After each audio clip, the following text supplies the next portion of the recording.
CBS Radio brings you The Couple Next Door, written by Peg Lynch and starring Peg Lynch and Ethel and Bunce.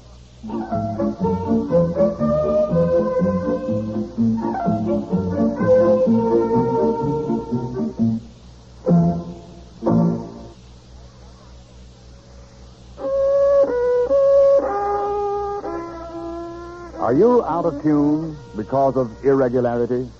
Then get back in tune with help from Kellogg's All Brand. You'll feel right on pitch when crisp, appetizing Kellogg's All Brand goes to work. Relieves constipation caused by lack of bulk. A daily bowlful with milk does it. That's ALL-BRAN. Kellogg's All Brand.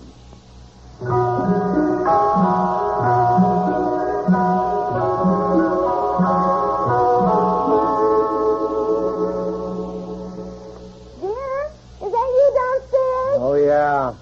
What's the matter? Well, I just can't sleep. Look, go back to bed. I came downstairs so I wouldn't wake you. Oh, for goodness sake, don't be silly. I can't sleep knowing you're wandering around down here worrying about something. What? Who said I was worrying? Well, dear, people don't wake up in the middle of the night and then wander around the house thinking how happy they are. No, I guess not. What's the trouble? Oh, just can't get that guy out of my mind. The more I think about it, the more I'm sure he was a phony and that we were taken. Well, now, dear, it's 3:30 in the morning. 20 to 4, in fact. I rings the doorbell, swears up and down he's not selling anything. We invite him in the house, and he'll even serve him coffee. You're going to be so wide awake you'll never get back to Then he sleep. gives us his long song and dance about being a wounded veteran from some rehabilitation institute. Just wants to talk to us to regain his self-confidence. Oh, he's not selling anything. Oh, no. Yet I wind up apparently hypnotized by his charming personality. I wind up giving him a check for magazine subscriptions. $43. No, I don't know why. I don't know why you took so many, dear. Because, as you pointed out, the magazines were going to veterans in the hospital, and it was the same as a charitable contribution. I didn't expect you to subscribe to so many, though, dear. Now, look, don't think about it anymore now. I insist that you try to get some sleep. Yeah, okay, I'll try.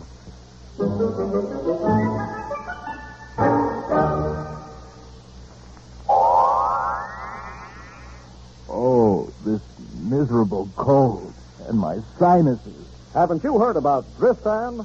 Dristan, the amazing 3-layer tablet now bringing real relief from cold, misery, and sinus congestion to millions. Dristan decongestant tablets not only help drain all 8 sinus cavities, critical areas of cold's infection, but circulating through the blood, Dristan's decongestant reaches all congested areas, shrinks all swollen membranes, relieves pressure and pain. An exclusive anti-allergen helps keep breathing passages dry and clear. Pain relievers reduce body aches, fever, and vitamin C helps build body resistance. This is Dristan. Today, Dristan is widely imitated, but the exclusive Dristan formula cannot be duplicated. There's nothing like Dristan. So for real relief from colds, misery, and sinus congestion, accept only Dristan decongestant tablets.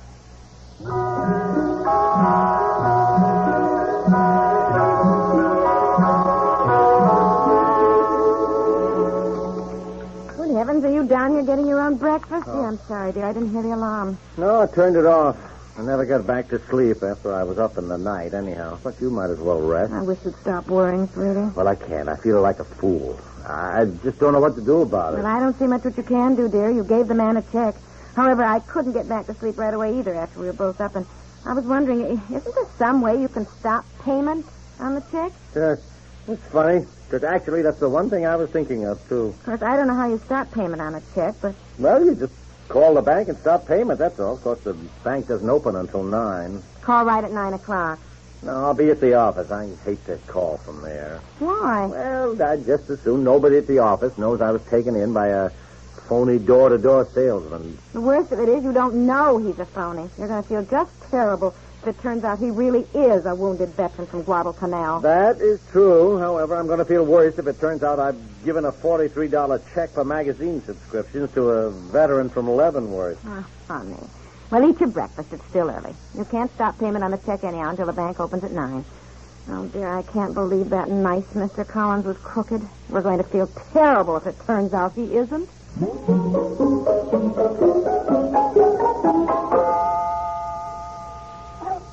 Yes. Oh, it is love this bath, don't you, sweetie pie? Yes, bath, Bobby, darling. No. You get Mommy all wet. Oh, you like that, huh? You darling.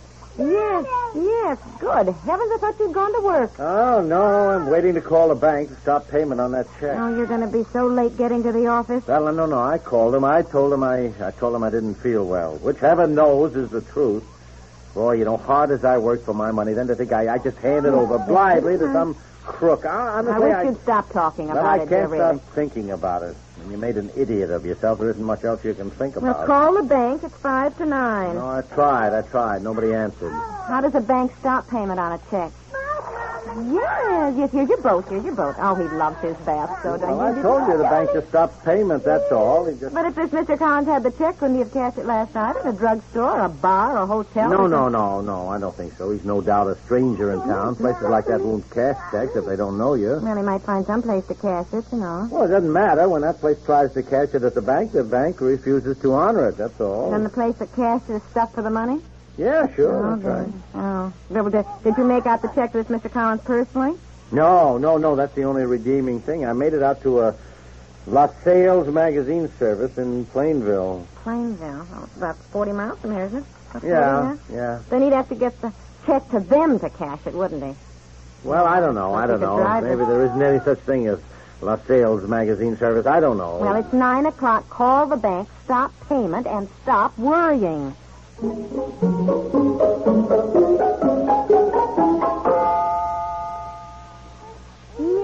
no, you do. You just play with your toys now, sweetheart. Yes, I know you don't like your playpen, but you just stay right in there and play with your toys.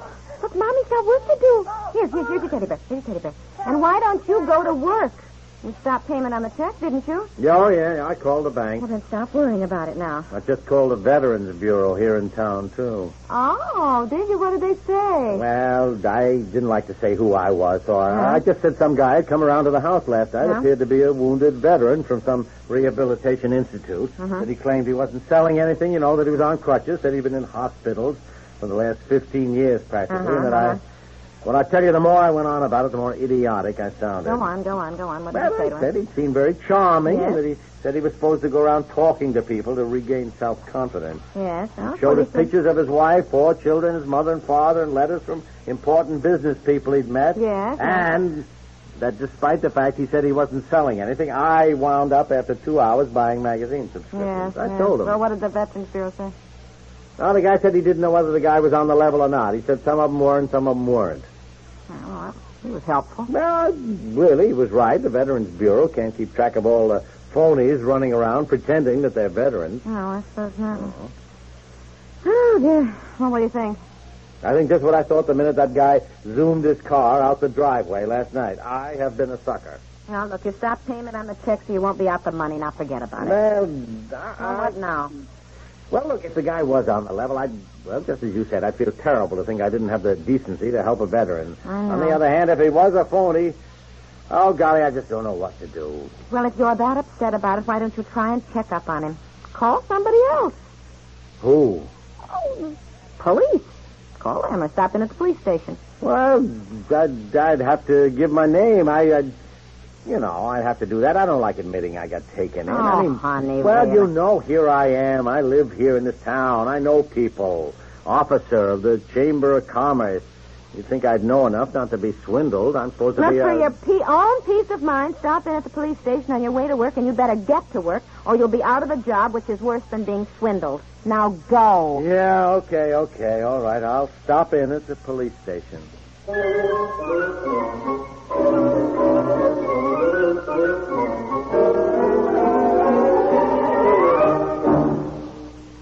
We'll return to the couple next door in just a moment.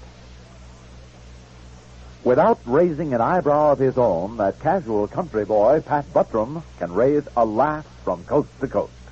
The number of times he accomplishes the feat in a single program is something to stay home about. Just Entertainment is the name of Buttram's show, and it's here on CBS Radio every weekday. Brother Buttram surrounds himself with a talented cast in the music and song department. As for the comedy, well, that's Pat's specialty. Something to laugh home about every Monday through Friday is Pat Buttram's Just Entertainment. He does it not with mirrors, but with microphones.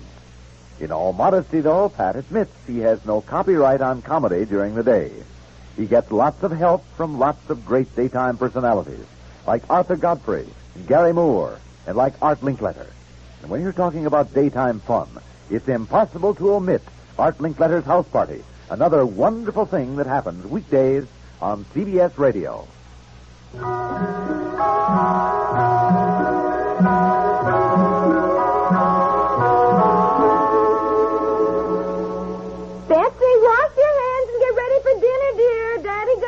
Bobby, please. Oh, you Dickens. Now, what is Mommy going to do with you, huh? What am I going to do with you? Oh, you Dickens. What is this fascination you have for garbage? Yeah, garbage. Now, you leave the garbage can alone. Go here. Here, play with your teddy bear, sweetheart, will you? Oh, hi, dear. Your son has pulled over the garbage can again. He's either going to be a garbage collector or a great scientist who figures out how we can eat only eggshells and stay alive. And now, Bobby, please, darling, don't play in it now. No. Yes, sir. It's Daddy's boy. Boy, am I hungry. Look, I'm sorry I'm late. Of course, Cranshaw, had all these marvelous ideas for being at work at the crack of dawn and then getting off early, but I noticed he forgets them when we still have work to do. Yes, I suppose. Well, dinner's ready, so we can eat it. Oh. Well, what did you find out at the police station today? Police? Oh, no, I didn't stop there. Why? Well, how's Daddy's boy, huh? How's Daddy's boy, huh? Why? What? Why didn't you stop at the police station this morning? Well, because I was already late to work. Now, look here. You hardly slept all night for fear you'd been the victim of a confidence man or whatever you call them. Why didn't you go to the police or even the Better Business Bureau? Huh? Because I don't like admitting I got taken. Well, doesn't it occur to you that that's how these confidence men are able to operate? Because people like you get taken and won't admit it? For heaven's sakes, darling, Well, look look at what it. you said yourself. What if a guy was on the level? Wouldn't I look great? Complaining about a poor guy who's been in the hospital for years with a wife and 4 kids, a guy who was the only one of his company to survive at Guadalcanal. Tomorrow, you and I are going to the police. I'm a housewife. I get these door-to-door salesmen all day long. Now, I want to know if you don't. Okay? Okay. All right. Tomorrow we'll go to the police.